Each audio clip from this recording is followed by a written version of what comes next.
Hello, goodizens! Kamusta kayo?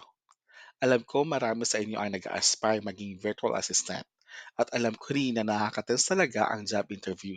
Kaya today, tututukan natin ang top 3 interview questions na lagi-lagi lumalabas at bibigyan ko kayo ng tips para makonquer nyo ito ng may confidence at swabe. Ready na? Tara, let's dive in. Okay, goodizens. Ang unang tanong na madalas lumalabas ay, tell me about yourself. Madali pakinggan pero minsan mahirap sagutin, lalo na kung hindi mo alam kung saan magsisimula. So, paano ba i-approach ito? Simple lang, i-structure mo siya na parang kwento ng buhay mo, pero make it professional. Step 1, start with your professional background.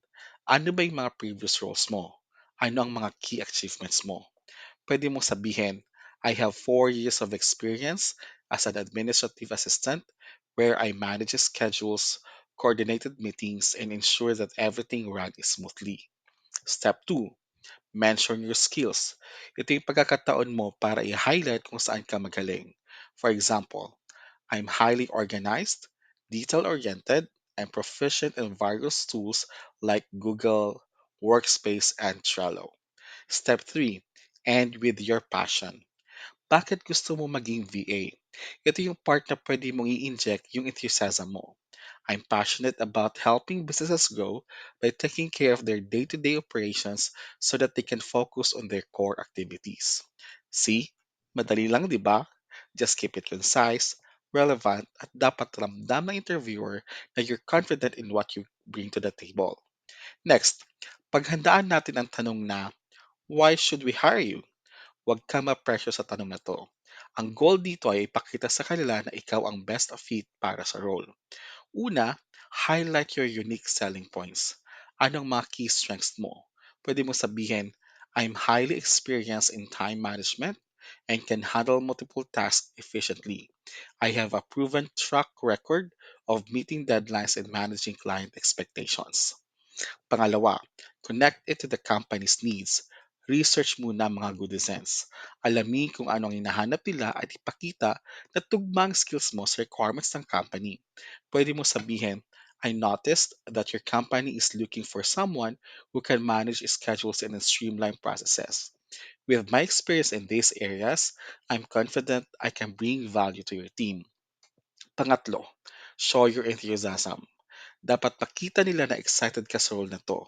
You can say something like, I'm really excited about the opportunity to work with your company because I believe in your mission and I'm eager to contribute to your success. When you frame it this way, hindi lang ikaw nagbubuhat ng sariling bangko. Pinapakita mo na fit ka sa hinahanap nila. Now, ito isa pang common question. How do you handle a stressful situation? Crucial ito, good sense. Kasi as a VA, for sure makaka-encounter ka ng stressful moments. So paano ba ito sagutin? First, acknowledge the challenge. Pwede mong sabihin, I understand that stress is part of any job, especially in fast-paced environments. Next, explain your coping strategies. For example, I handle stress by staying organized and breaking down tasks into manageable parts. I also make it a point to take short breaks to refresh my mind and maintain focus. Finally, share a real life example. Mas maganda kung may specific scenario ka na ma-share. For instance, in my previous job, there was a time when we had a tight deadline on a project. I made a clear plan, delegated tasks efficiently, and we managed to deliver ahead of time without compromising quality. By doing this, pinapakita mo na hindi ka lang aware sa potential stressors, but you also have effective ways to handle them. Plus, having a concrete example makes your answer more convincing. So, good sense. Yan ang top 3 common questions na dapat nyo talagang paghandaan. With these tips, siguradong mas confident na kayo sa pagharap sa interviewer.